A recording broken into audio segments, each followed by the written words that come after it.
Ժողովուրդ, ձեզ ինչու չի հետաքրքրում կաթողիկոս է երեխա ունի, թե ոչ։ Անհանգստանում է Նիկոլ Փաշինյանը։ Այս հարցին չի հնչում Հայաստանում։ Իրանք երկու Հասարակական գործիչը բացատրում է, թե ինչու է հասարակությունն անտարբեր կաթողիկոսի երեխա ունենալ-չունենալու հարցում։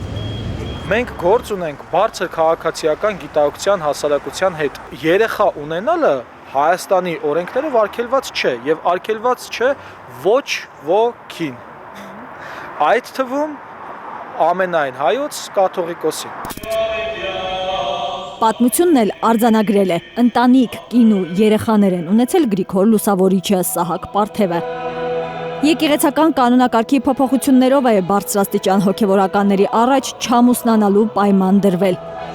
Եվ ուրեմն, եթե անգամ կաթողիկոս է երեխա ունի, նա հակապետական որևէ բան չի արել։ Եկեղեցական կանոնակարգն է շրջանցել։ Դատողը եկեղեցին պետք է լինի։ Երկրի որևէ պաշտոնյա իրավունք չունի քիթը խոթելու որևէ կրոնական կազմակերպության գործունեության մեջ։ Իսկ բայց ինչը ավելի վատ է, երկրի այսպես կոչված վարչապետը հանցագործություն է գործում քրեական օրենսգրքի 209-րդ հոդվածով, խոչընդոտելով կրոնական կազմակերպության օրինական գործունեությանը։ Եվ Փաշինյանը, որ խոսում է ժողովրդի անունից ու որ հասկացել է մարդիկ անտարբեր են կաթողիկոսի երեխա ունենալ-չունենալու հարցում, գուցե դադարեցնի հակաեկեղեցական արշավը։ Չէ։ Փաշինյանը չի նահանջելու ամենայն հայոց կաթողիկոս Գարեգին II-ին հեռացնելու ծրագրից։ Կտրիչ Ներսիսյանը կաթողիկոս չի։ Սա ուղղակի ցանկություն չէ։ Սա թուրք-ադրբեջանական տանդեմի պահանջն է։ Հայ առաքելական եկեղեցուն թուլացնելը սկսել կաթողիկոսին մերժելուց։ Շարունակում է հասարակական գործիչը։ Ինչպես օրինակ Արցախը զավթելու համար խայծներ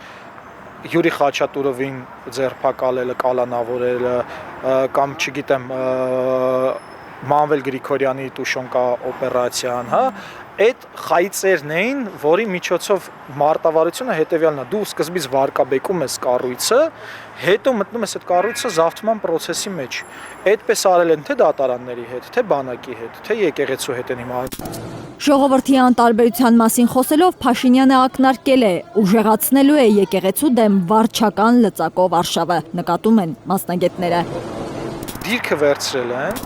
Առաջին դիրքը հովանավանքն էր, երկրորդը կլինի Թալինի Սուրբ Աստվածածին եկեղեցին, որտեղ Փաշինյանը ծրագրել է գնալ կիրակի։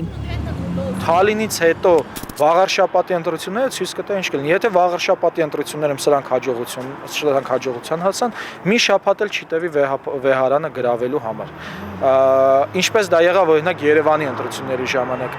գողացան այստեղ ընտրությունները, Ավինյանը դարձավ քաղաքապետ, մի շաբաթ հետո Արցախը ընկավ։ Եթե Երևանը չվերցներ ԿՊ-ն, Արցախի անկումը առնվազն հետաձգվելու էր։ Իսկ ինչ է ասում հայ առաքելական եկեղեցին իր դեմ արշավողներին։ Թոնդրակյաններ, Պավլիկյաններ, եղել են տարբեր աղանդավորական ուսմունքներ, որոնք ժամանակի ընթացքում աճել, բազմացել են սնկի նման եւ վերացել են։ Եկեղեցին ասում է, այսպես չի մնա։ Հոգևորականների արձագանքը թումանյանական ոճով է։ Արփիս Քեսյան, Միլենա Պողոսյան, Աշոտ Մանոյան, Անի Ղանդիլյան, Հայլուր։ Հայաստանում եւ աշխարհում տեղի ունեցող իրադարձությունների մասին առաջինը իմանալու համար բաժանորդագրվեք մեր ալիքին, սեղմեք զանգակը, որ բաց չթողնեք ամենակարևորը, ամենահրատապն ու հետաքրքիրը։